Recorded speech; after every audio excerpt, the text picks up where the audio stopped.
Vamos voltar aqui um pouquinho. Falamos então aqui da temperatura. Achamos as regiões temperadas, tá? E as regiões frias. Falamos sobre isso, ok? Falamos aqui. E agora tem que pensar em precipitação. Chuva. A chuva está intimamente ligada com o quê? Com a quantidade de evaporação de uma região. Se tem muito calor e tem uma evaporação muito grande, então está associada a alguns elementos lá, alguns fatores lá do clima, como por exemplo a questão das correntes marítimas. Pensem comigo, toda vez que eu tenho muita evaporação é porque eu tenho muita água perto e muito calor. Então, quanto mais calor e quanto mais água próxima, maior a evaporação, maior a quantidade de chuva. Por isso que a zona intertropical chove tanto, porque é mais quente. E como chove muito, tem muita vegetação. E se tem muita vegetação, as florestas, elas evapotranspiram, produzindo mais umidade ainda para a atmosfera. Então, a atmosfera carregada de água, lembrem que nós temos uma quantidade imensa de água no planeta. Essa água veio de onde? É uma discussão muito profunda. Uns dizem que veio das erupções vulcânicas que expelem gases que vão formar água. Outros dizem que elas chegam através de meteoros, através de cometas, etc.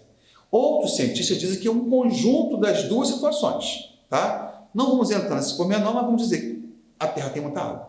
Onde está a maior quantidade da água do planeta? Está lá no manto.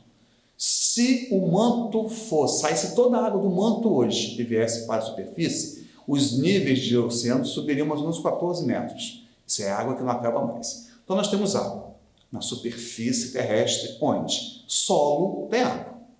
Esse solo evapora se não tiver vegetação. Eu tenho água nos oceanos e rios, né? Nos espelhos d'água. Rios, oceanos, lagos, lagoas, lagunas. Eu tenho água também no manto. É muita água. Tem água nos aquíferos, no subsolo. Tá? A água do solo e subsolo ela é retida pelas plantas, que vão botando para a atmosfera aos poucos. Elas vão evapotranspirando. E aí enche. Se você retira a cobertura vegetal, o solo evapora. Tá? E fica seco e vai rachar. Aquelas imagens que a gente sempre vê em sertão, né? Lá no Nordeste, aquelas coisas todas quebradiças, certo? Então vamos lá. A água ela é super importante por tornar o clima mais ameno. Toda vez que eu estou muito próximo do mar, o clima não tem grandes invernos nem grandes verões. Eles são mais amenos, porque a água cria um equilíbrio térmico natural. Durante o dia ela absorve calor, durante a noite ela faz o quê? Ela bota calor para fora, tá bom? Aí tá aqui, ó, a precipitação é a quantidade de água que cai sobre a superfície da Terra como resultado do resfriamento, condensação e até congelamento. Sobe, resfria, desce. Nós chamamos esse processo de ciclo da água. O Sol suga a água através da evaporação que vai para a atmosfera.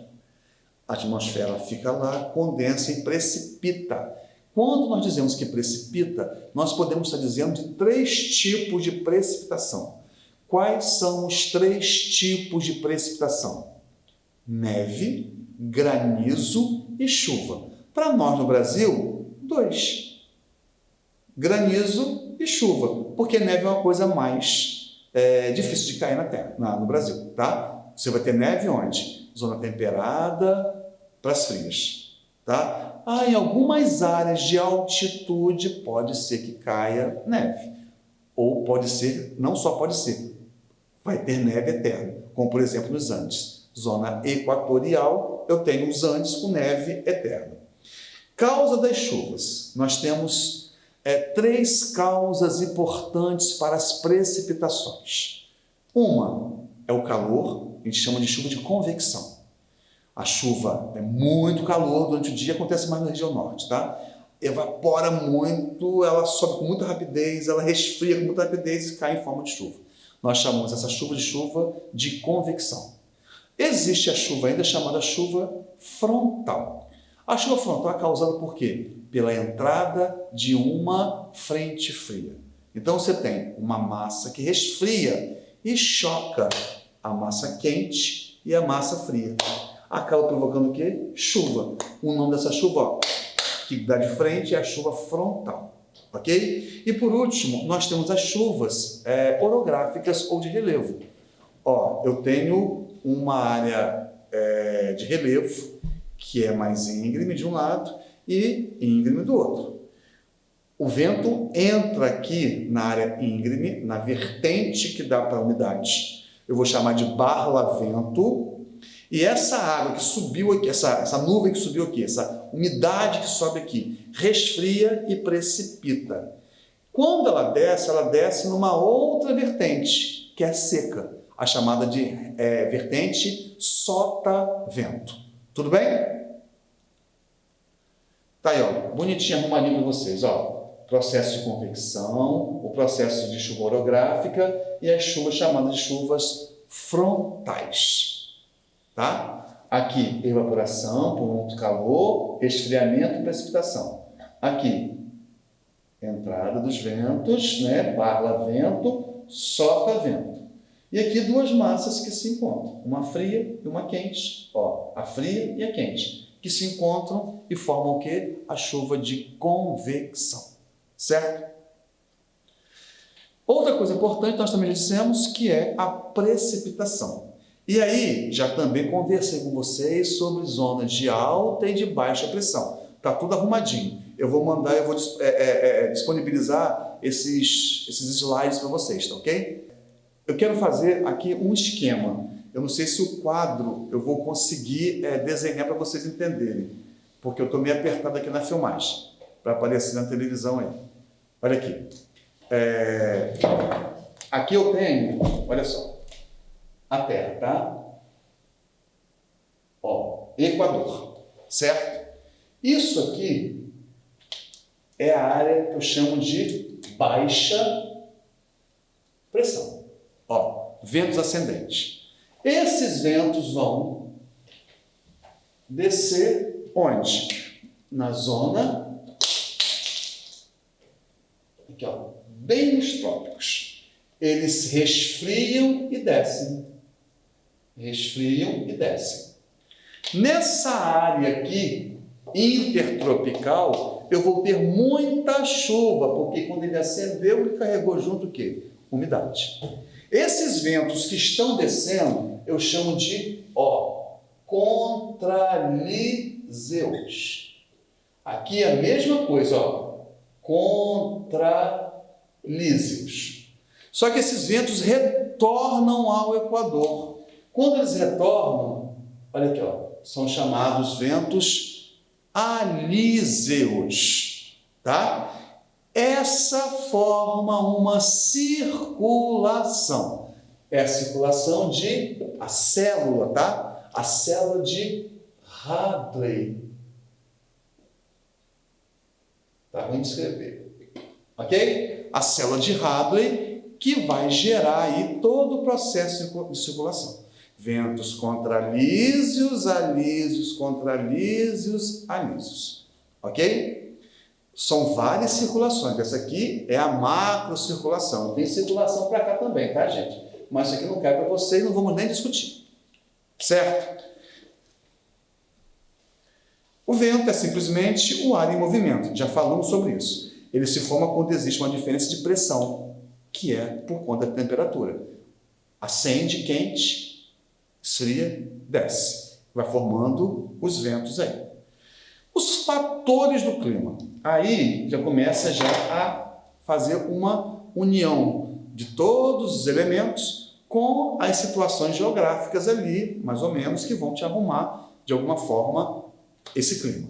Ó, os fatores astronômicos, meteorológicos e geográficos. Ok? Os astronômicos que se devem aos movimentos da Terra e a inclinação. O que ele está falando? Ele está falando, por exemplo, do efeito Coriolis ou Coriolis, tá? Que vai mexer com os ventos alíseos. Os ventos acabam fazendo isso, ó, tendo uma distorção na sua trajetória, porque a Terra está o quê? Girando, ok? Meteorológicos. As questões dos ventos estão se movimentando, circulação de massas de ar, etc. E geográficos. Aí você tem a presença do homem, né? Muita cidade, muito grande, vai criar mais calor. Você tem a questão, por exemplo, do relevo, da maritimidade, etc. E aí nós podemos pegar isso tudo e fazer um estudo, que fica mais fácil até de estudar dessa forma, com os agentes do clima. Você pega os elementos como agentes, formadores, você pega os fatores e bota tudo como agente do clima. O primeiro agente é a maritimidade. Facílimo de entender. Sem decoreba, por favor. É só você usar a cachola, pensa que dá para você conseguir guardar um bocado de coisa sem precisar memorizar tanta coisa aí. Maritimidade já vem de onde? De mar. Se eu me jogo dentro do mar, qual a situação que eu fico? Seco ou molhado? Molhado. Não é isso? Então nós podemos dizer que a maritimidade ela vai criar umidade na atmosfera. Se eu não pensar em nada além do oceano, ele evapora e vai gerar o que para mim? Umidade. Então a atmosfera fica mais úmida porque o oceano está ali próximo. Continentalidade, poxa, é o contrário da maritimidade. Se eu entrei no mar, fiquei molhado, se eu não entrar, eu estou o quê? Eu estou seco. Altitude, aí que começa já a ter que pensar mais um pouquinho. E todo mundo que já ouviu falar que quanto mais alto for, mais frio, porque aumenta ou diminui a pressão. E aí, galera, quando eu estou subindo a montanha, eu estou tendo menos efeito gravitacional, então eu tenho menos moléculas de ar, menos vapor d'água, moléculas de ar não, moléculas de gás, né? Menos vapor d'água, etc., eu tenho menos peso. Então, quando eu subo, eu abaixo a pressão e eu tenho um lugar mais resfriado.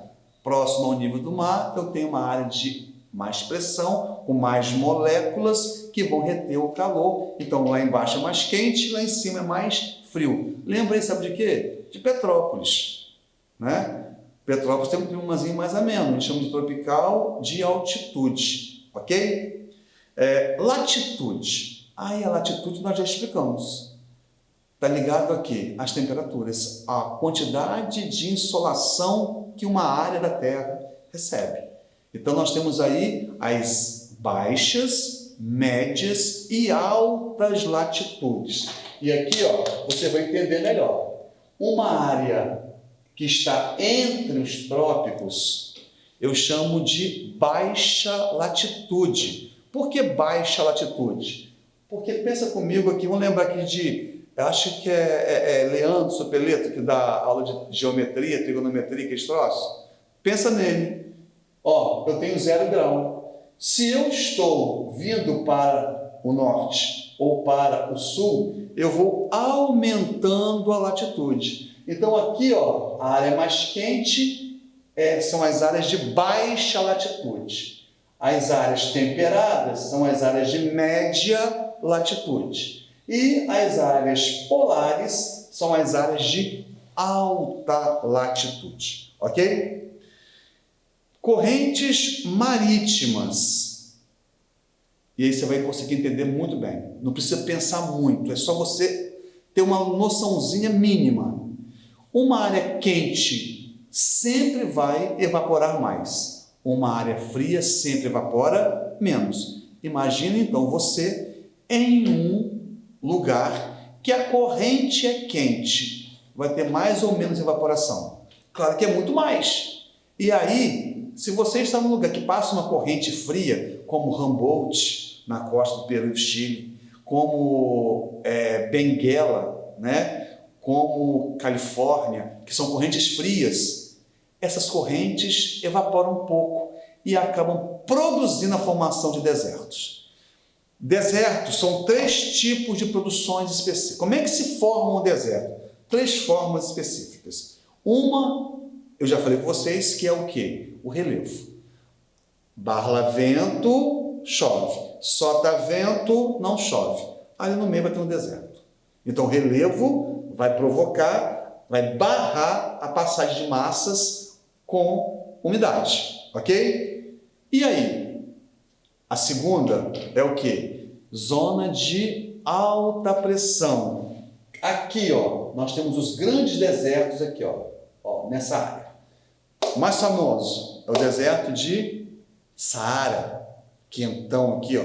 Nós temos na Ásia, Negev, nós temos Arábicos, são desertos formados por zona de alta pressão.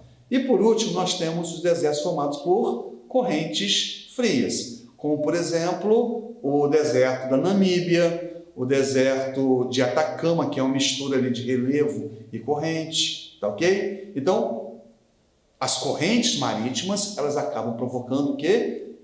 Grandes fenômenos de desertificação. Para fechar a corrente, lembrando sempre, correntes quentes levam calor e umidade por onde elas passam. Se você pegar a corrente do Golfo, que nasce no Golfo do México, ela vai para o norte, ela vai criar calor e chuva em lugar que normalmente não seria. Por exemplo, o Reino Unido. A ilha de Grã-Bretanha é super úmida e quente, é habitável. Por quê? Porque a corrente do Golfo acaba aquecendo a região.